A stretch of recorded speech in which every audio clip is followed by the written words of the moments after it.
আসসালামু আলাইকুম, সবাইকে স্বাগতম জানাই প্রবাসীর কথা চ্যানেল থেকে। আমাদের অনুষ্ঠান প্রবাসীদের বাংলাদেশ নিয়ে স্বপ্নযাত্রা 2026 প্রবাসীদের ইশতেহার নিয়ে আমি মেজবা মুকুল আছি আপনাদের সাথে। আমার পাশে তিনজন অতিথিকে দেখতে পাচ্ছেন, তারা সবাই প্রবাসী এবং আমরা শুনতে চাই সেই প্রবাসীদের কাছ থেকে আগামী নির্বাচনে যে ত্রয়োদশ নির্বাচন 2026 ফেব্রুয়ারিতে অনুষ্ঠিত হতে যাচ্ছে বাংলাদেশে, আমাদের এই প্রবাসীদের আকাঙ্ক্ষা, অনুভূতি এবং বাংলাদেশ নিয়ে তাদের ভাবনাগুলো শুনতে চাই। আমাদের অতিথিরা আজকে বাংলাদেশ নিয়ে কি কি প্রত্যাশা করে। শুরুতে আমি আমাদের আজকের অতিথিদেরকে পরিচয় করিয়ে দিচ্ছি। আমার ডান পাশে আছেন আমাদের পরিচিত একজন কন্টেন্ট ক্রিয়েটর। আসসালামু আলাইকুম, আমি মোহাম্মদ আজহারুল ইসলাম ফারহান। পেশায় একজন কন্টেন্ট ক্রিয়েটর প্লাস আমি একটা কোম্পানিতে চাকরিরত আছি। তো আমার বাঁ পাশে আরো দুজন অতিথি আছেন, চলুন পরিচয় হয়ে যাক তাদের সাথে। আসসালামু আলাইকুম, আমি এআর আক্তার চৌধুরী। আমি একজন প্রবাসী, 5 বছর যাবত প্রবাসে আছি। কাতার আমার একটা কোম্পানি আছে, AR Arabian trading and contracting, জন ব্যবসায়ী। ধন্যবাদ। আমার বাঁ পাশে আরেকজন অতিথি আছে, আমরা তার সাথে পরিচয় হয়ে নিই। আসসালামু আলাইকুম, আমি মোহাম্মদ মানিক হাসান। আমি একজন কাতার প্রবাসী, দীর্ঘ 7 বছর ধরে কাতারে আছি এবং আমার পেশা হচ্ছে আমি একজন স্কিন কেয়ার বিজনেসম্যান। আপনাদের বাড়ি? জি, আমাদের বাড়ি জামাল। দেখেন, আসলে আমরা যারা প্রবাসে আছি, আমরা আমাদের নির্বাচন নিয়ে আমরা খুবই এক্সাইটেড, কারণ আমরা বাংলাদেশে প্রথম প্রবাস থেকে পোস্টাল ব্যালটের মাধ্যমে নির্বাচনে অংশগ্রহণ করব। তো আমরা চাই আমাদের এই অধিকারের কথা, আমাদের যে আগ্রহ নির্বাচন নিয়ে, সেই কথাগুলো আমাদের প্রবাসী ভাইরা কিভাবে চিন্তা করছে সেই চিন্তাগুলো আপনাদের কাছে পৌঁছে দিতে। তো সেই সমীপে আমি কয়েকটা প্রশ্ন করব আমাদের অতিথিদের। তো প্রথম প্রশ্নটা প্রত্যাশা ও অনুভূতির প্রশ্ন। আসলে ফারহান, আপনারা দেখেন, এই প্রথম আমরা কিন্তু পোস্টাল ব্যালটের মাধ্যমে ভোট প্রদান করছি। আগে কখনো ভোট দিয়েছিলেন মানে বাংলাদেশে থাকাকালীন? না, আমি এর আগে কখনো ভোট দেইনি। মানে জাতীয় নির্বাচন? জাতীয় নির্বাচন বলেন, এমনিতে বলেন, আমি কখনো ভোট দেইনি। এটাই আমার সর্বপ্রথম ভোট। আর আমি এটা অনলাইন নিয়ে করছি এখানে, যে পোস্টাল ভোটের যেটা। আর এটা নিয়ে আমি খুব আগ্রহ প্রকাশ করতেছি। তো এই ব্যাপারে আপনার অনুভূতিটা কেমন আমাদের দর্শকদেরকে বলেন। ধন্যবাদ আপনার প্রশ্নটা করার জন্য। আমি নিজেও এই ব্যাপারে খুব আগ্রহ প্রকাশ করতেছি, কারণ লাইফে এখন পর্যন্ত ভোট দিতে পারি নাই। জাতীয় সংসদ নির্বাচন বলেন বা ইউনিয়ন নির্বাচন বলেন, এগুলা কোনোটাতেই ভোট দিতে পারি নাই। এটা আমার লাইফের প্রথম ভোট, আর এর জন্য আমি খুবই এক্সাইটেড। আক্তার সাহেব এবং মানিক সাহেব, আপনাদের দুইজনকে আমার সেম প্রশ্ন, যে আপনাদের অনুভূতি কেমন? প্রথম পোস্টাল ব্যালটে আপনারা ভোট দিবেন, আর এর আগে ভোট দিয়েছেন কিনা তাও আমাদেরকে একটু বলবেন। এর আগে আলহামদুলিল্লাহ আমি ভোট দিয়েছি, আর এখনো ভোট দেওয়া, প্রবাসী তাইকে ভোট দিমু। আমার একটা অনেক আশা ছিল যে আমি ভোট দিতে পারবো, তো আসলে ওই আশাটা হয়তো পূর্ণ হবে সামনেই। তো আমি অনেক খুশি যে আমি ভোটটা দিতে পারবো ইনশাআল্লাহ। মানিক ভাই? জি, ধন্যবাদ আপনাকে প্রশ্ন করার জন্য। আমারও এটা প্রথম ভোট হচ্ছে। আমি এর আগে দেশে আপনার জাতীয় নির্বাচন বলেন, ইউনিয়ন পর্যায়ে নির্বাচন বলেন, আমি কখনো ভোট দেইনি। তো এই প্রথম হচ্ছে আমার ভোট, এবং এই ভোটের জন্য আমি খুব এক্সাইটেড। যেটা পোস্টাল ভোট বলে, এটা অলরেডি আমরা সবকিছু করে ফেলছি।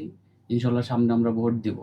এখন আমি প্রশ্ন করব আপনাদেরকে, জাস্ট একজনকে আলাদা আলাদা করে প্রশ্ন করছি, আপনারা আপনাদের অনুভূতিগুলো শেয়ার করবেন। এখানে আসলে কোনো প্রশ্ন উত্তরের খেলা নয়। আমরা চাই আপনাদের কথাগুলো আপনারা আমাদের দেশের মানুষ, প্রবাসী ভাই বন্ধু, আমাদের আত্মীয় স্বজন সবার কানে যাতে পৌঁছায়। প্রশ্নটা ফারহান ভাইকে করতেছি, যে ফারহান ভাই, উন্নয়ন নিয়ে, দেশের ডেভেলপমেন্টের জন্য আপনি প্রবাস থেকে কি ধরনের আশা করেন? দেশের প্রতি যেই দল ভবিষ্যতে সরকার গঠন করবে, তার প্রতি আপনার আবেদন কি হতে পারে? কোন কোন খাতে উন্নয়নের মাধ্যমে আমাদের প্রবাসীদের জন্য অনেক বেশি সুযোগ সুবিধা এবং উন্নয়ন হবে, সে বিষয়ে আপনার চিন্তা ভাবনা বলেন আপনি। আমি প্রথমেই উন্নয়নের কথা বলতে গেলে আমি বলবো যে আমাদের শিক্ষাটা অনেক উন্নত করা দরকার। যেমন দেখেন, আমাদের শিক্ষার মধ্যে যদি টেকনিক্যাল কিছু নিয়ে আসে তাহলে সবচেয়ে ভালো হয়। যেমন আমি প্রবাসী হিসেবে আমি এখানে দেখি, আমরা যখন প্রবাসে আসি আমরা উইদাউট স্কিলে আসি, তা আমরা কোনো কাজ জানি না, কর্মজীবনে বিভিন্ন সমস্যা দেখা দেয়। তো এই জন্য আমি বলতে চাই যে বাংলাদেশের প্রবাসী কল্যাণ সংস্থা যেটা আছে, ওনারা অলরেডি অনেক ভালো করতেছে, তারপরেও আরো ভালো করুক, আমি এটাই চাই। আর আমাদের প্রাতিষ্ঠানিক শিক্ষার পাশাপাশি যাতে কারিগরি শিক্ষাও আমাদেরকে দেয়া হয়, ওইটাই আমার চাওয়া। ধন্যবাদ ফারহান ভাই আপনাকে। আসলে আমাদের দেশের প্রাতিষ্ঠানিক শিক্ষা এর পাশাপাশি আমাদের কারিগরি এবং এই দক্ষতা বাড়ানোর জন্য ওয়েল্ডিং, কনস্ট্রাকশন লেভেলের, ড্রাইভিং লেভেলের শিক্ষাগুলোর দিকে জরুরিভাবে যে কোনো সরকার সেটা আরো সহজভাবে মানুষের দোরগোড়ায় পৌঁছে দেওয়া দরকার। ধন্যবাদ আপনাকে ফারহান ভাই। আমি আক্তার ভাইয়ের কাছে জানতে চাচ্ছি, বাংলাদেশ থেকে মানে বাংলাদেশের যে রিজার্ভ বা আমাদের যে ডলার সংকট, সেটা প্রতি বছরই আমরা রেমিটেন্স যারা পাঠাই তাদের মাধ্যমে কিন্তু সেই সংকট চলে যায়। আর আমাদের এই রেমিটেন্স বলা চলে বিশ্বের বিভিন্ন দিক থেকে রেমিটেন্স আসে দেখেই বাংলাদেশ সরকার খুব স্টেবল থাকতে পারে। তো এই রেমিটেন্স এবং প্রবাসী কল্যাণ সম্পর্কে আপনার কি চাহিদা আছে প্রবাসী হিসাবে, আমাদেরকে কিছু বলেন। ধন্যবাদ মুকুল ভাইকে যে আমাকে এই প্রশ্নটা বলার সুযোগ দিছে।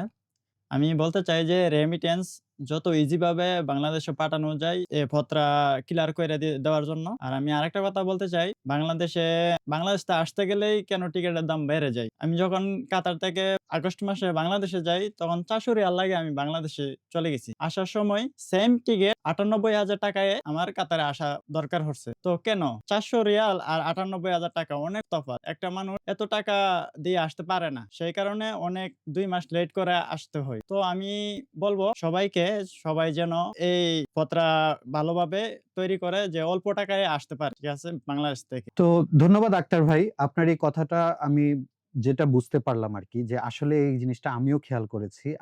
আমরা দেখেছি এই দেশ থেকে মানে প্রবাস থেকে ভারত, পাকিস্তান বা আমাদের প্রতিবেশী দেশগুলোতে যেতে লাগে 700 বা 800 রিয়েল, যেটা বাংলাদেশি টাকা 24,000 থেকে 25,000 টাকা। তারা ওটা দিয়ে আপ ডাউন করে। আর আমাদের এখান থেকে প্রয়োজন হয় প্রায় 1 লাখ 1.5 লাখ টাকা। আমরা চাই এই ধরনের সিন্ডিকেট গুলো মুক্ত হোক।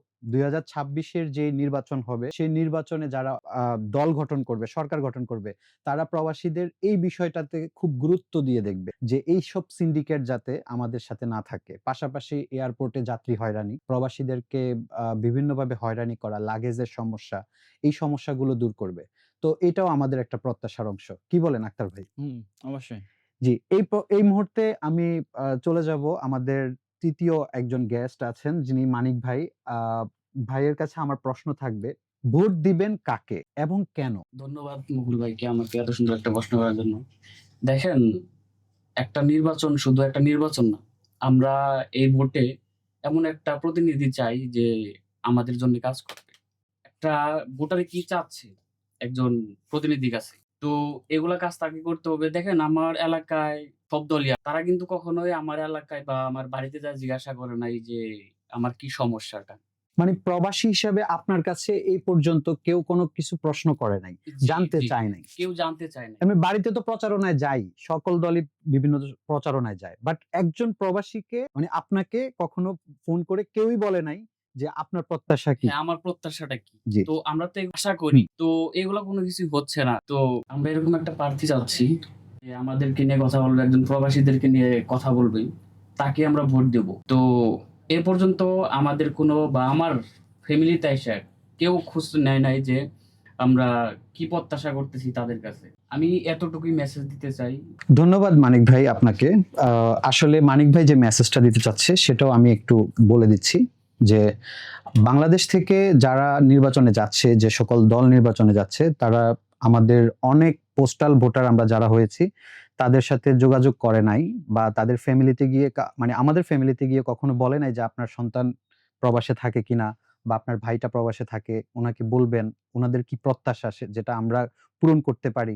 এই ধরনের কোনো মেসেজ তারা এখন পর্যন্ত পায়নি। তো এটা খুবই দুঃখজনক। আসলে অনেকেই হয়তো জানেই না যে তার বাড়িতে বা তার এলাকায় কতজন মানুষ প্রবাসে থাকে। তো আমরা চাইবো প্রতিনিধিরা আরেকটু সচেতন হোক। আমরা যেহেতু এই ১ম ভোটার হয়েছি, হয়তো এটা অনেকের মাথায় নাই। আমরা চাই এই মেসিভ চেঞ্জটা নিয়ে আসুক নির্বাচনে। আমাদের প্রবাসীদের কথা তারা শুনুক এবং তারা প্রবাসীদের অধিকার ব্যাপারে তারাও সচেতন হোক। আর আমার সর্বশেষ কোয়েশ্চেন, আপনারা ৩ জন এখানে আছেন। একজন শুধু হ্যাঁ এবং না তে উত্তরটা দিবেন। আপনারা পরবর্তী সংসদে প্রবাসীদের কোনো প্রতিনিধি চান কিনা? ফারহান ভাই কি বলেন? অবশ্যই আমি সংসদে প্রবাসীদের প্রতিনিধি চাই। কারণ যে প্রবাসীদের নিয়ে কথা বলবে তাকেই আমি ভোট দিব। আর কারণ আমি দীর্ঘ প্রায় ৭-৮ বছর আমার প্রবাস জীবন এই পর্যন্ত দেখে আসতেছি যে আপনার প্রবাসীরা বিভিন্ন জায়গায় হয়রানি হচ্ছে। দেশ থেকে আসা থেকে শুরু করে দেশে যাওয়া পর্যন্ত। হুম হুম। অথচ প্রতিবার মনে করেন প্রত্যেকটা মাসে এই হাড়ভাঙা পরিশ্রম করার পর সে রেমিটেন্স পাঠাচ্ছে। তারপরও ওই লোকটাই আমাদের দেশের এয়ারপোর্টে যাওয়ার পর সে হেনস্থা হচ্ছে বিভিন্নভাবে। হুম হুম। তো আমি অবশ্যই চাই যে প্রবাসীদের দিক থেকে কেউ একজন প্রতিনিধি থাকুক জাতীয় সংসদে। ধন্যবাদ আপনাকে। এভাবেই আমি কনক্লুশন করতে চাচ্ছি। আক্তার ভাই, আপনি কি মনে করেন আমাদের প্রতিনিধি থাকা উচিত কিনা? অবশ্যই থাকা উচিত। কারণ আমরা প্রবাসী, আমরা অনেক পরিশ্রম করি। রাত শেষে কোনো কিছু বলার মানুষ পাই না। তো আমরা চাইবো আমাদের হয়ে কেউ, প্রবাসীদের হয়ে কেউ কথা বলুক সংসদে। জি, আমিও একমত ফারহান ভাইয়ের সাথে। ফারহান ভাই যে কথাটা বলল, আমাদের অবশ্যই একটা প্রতিনিধির প্রয়োজন। আমাদের প্রতিনিধি না হলে আমাদের এই প্রবাস জীবনের যে এত কিছু হচ্ছে এগুলো কে তুলে ধরবে? এগুলো অবশ্যই প্রয়োজন। এত আমাদের সাথে তারা এত কিছু করতেছে, এত হয়রানি। এগুলো তো আমরা চাই না। আমরা দিন শেষে দেশে যাবো, একটু রেসপেক্ট প্রয়োজন। সুপ্রিয় দর্শক মণ্ডলী, এতক্ষণ আপনারা আমাদের প্রবাসী ভাইয়াদের কথা শুনলেন। আপনাদেরকে ধন্যবাদ। আপনারা অনেকক্ষণ আমাদেরকে সময় দিয়েছেন। আপনাদের গুরুত্বপূর্ণ কাজ ফেলে আমাদেরকে কিছু মেসেজ উপহার দিয়েছেন সমাজের জন্য। প্রবাসীর কথা অনুষ্ঠান আপনাদের সাথে থাকবে। আমরা প্রতি মুহূর্তে চেষ্টা করব প্রবাসীদের অধিকারের কথাগুলো, সংগ্রামের কথাগুলো, জীবনের কথাগুলো আপনাদের কাছে তুলে ধরতে। আমাদের প্রবাসীর কথা চ্যানেলটি সাবস্ক্রাইব করবেন, ফলো করবেন ফেসবুকে, এবং পাশাপাশি আমাদের ভিডিওগুলো শেয়ার দিয়ে আরো বেশি প্রবাসীদের কাছে পৌঁছে দিবেন। আমাদের খুব নিকটেই কিছু আরো এপিসোড আসবে প্রবাসীদের প্রত্যাশা নিয়ে। এই ব্যাপারে আপনাদের কি কি প্রত্যাশা আছে তা কমেন্টস করে জানাবেন। আরেকটা বিষয় বলে রাখি, আপনাদের যাদের প্রবাসকালীন সময়ে বিভিন্ন সংকটে আপনারা পড়েন, আপনারা আমাদের সাথে যোগাযোগ করবেন, আপনারা আমাদের সাথে দেখা করবেন। আমরা চেষ্টা করব আপনাকে কিছুটা সমাধান দেওয়ার জন্য। আর পাশাপাশি প্রবাসীদের জীবনের গল্প নিয়ে আমাদের অনুষ্ঠান আসবে।